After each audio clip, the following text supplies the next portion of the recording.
tulang bawang baret bermotokan ragam sai mangiwawa kebersamaan menurut Pemimpin pembelajaran dalam pengelolaan sumber daya adalah pemimpin yang mampu mengenali potensi dan kekuatan yang ada, lalu memanfaatkannya untuk pembelajaran agar bisa optimal dan mendukung tumbuh kembang potensi anak serta meraih merdeka belajar. hilangkan hambatan tunda kesenangan Bagaimana cara mengimplementasikan sumber daya? saling mengabdi berbakti Pertama, pola pikir. Titik awal perubahan selalu pada perubahan pola pikir atau mindset dan sikap yang positif. Yang kedua, proses memahami bagaimana menjadi pemimpin dalam pengelolaan sumber daya. Yang ketiga adalah komunikasi, yaitu mengkomunikasikan apa yang sudah dipelajari kepada kepala sekolah dan rekan sejawat. Kemudian yang keempat adalah mengidentifikasikan aset utama yang dimiliki oleh sekolah.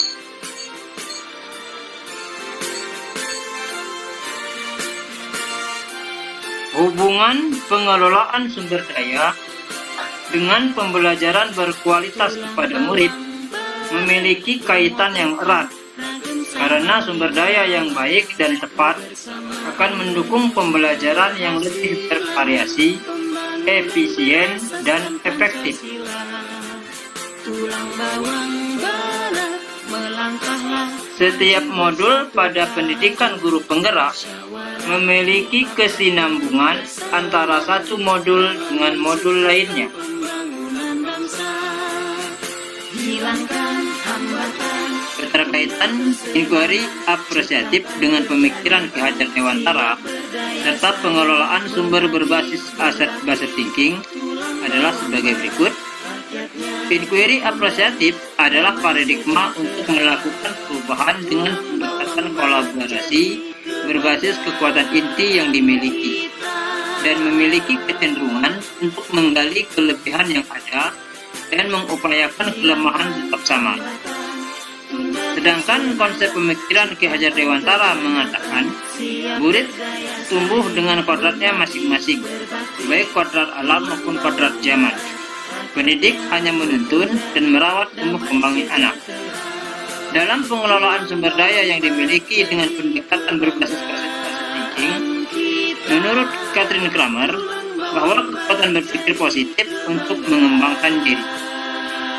Keterkaitan dari ketiga materi tersebut adalah seorang pemimpin pembelajaran harus mampu menuntun dan merawat tumbuh kembangnya kekuatan positif dalam diri anak dan mampu menggali serta fokus pada setiap kelebihan-kelebihan yang ada untuk mengembangkan potensi anak sesuai dengan kodrat alam dan kodrat zaman.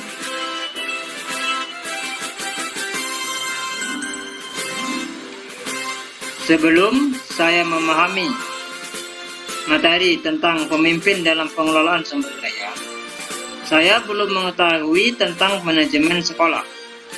Belum mengetahui bahwa di sekolah terdapat aset yang bisa digunakan untuk menunjang pembelajaran.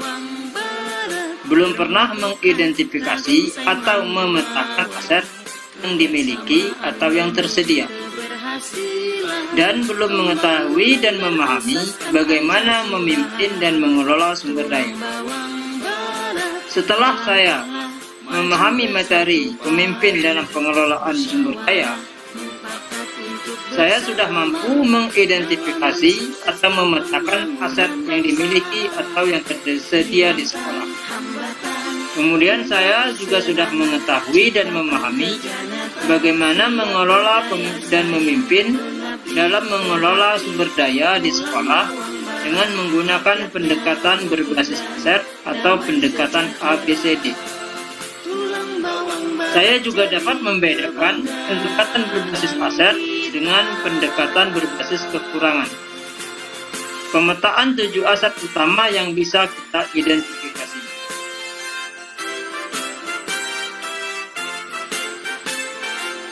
Mengelola sumber daya.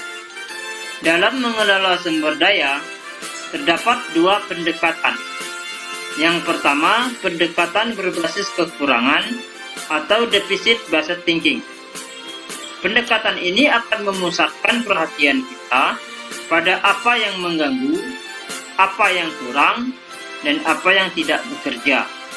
Segala sesuatu akan dilihat dengan cara pandang negatif. Kemudian, yang kedua adalah pendekatan berbasis kekuatan atau asset based thinking. Pendekatan ini menggunakan cara untuk menemukan dan mengenali hal-hal positif dalam kehidupan dengan menggunakan kekuatan yang dimiliki. Ini adalah teori Dr. Katrin Kramer.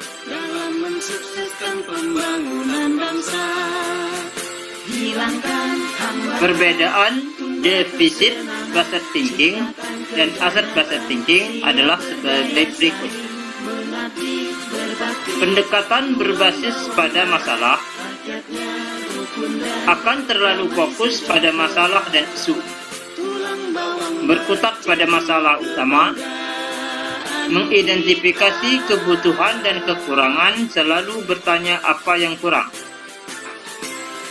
fokus mencari bantuan dari sponsor atau institusi lain, merancang program atau proyek untuk menyelesaikan masalah, mengatur kelompok yang dapat melaksanakan proyek. Sedangkan pendekatan berbasis pada aset akan selalu fokus pada aset dan kekuatan, membayangkan masa depan, berpikir tentang kesuksesan yang telah diraih, dan kekuatan untuk mencapai kesuksesan tersebut, mengorganisasikan kompetensi dan sumber daya, yaitu aset dan kekuatan, merancang sebuah rencana berdasarkan visi dan kekuatan, melaksanakan rencana aksi yang sudah diprogramkan.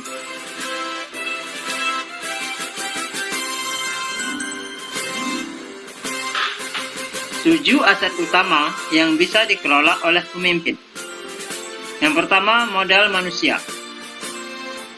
Sumber daya manusia yang berkualitas adalah investasi baru yang paling berharga dari sebuah komunitas.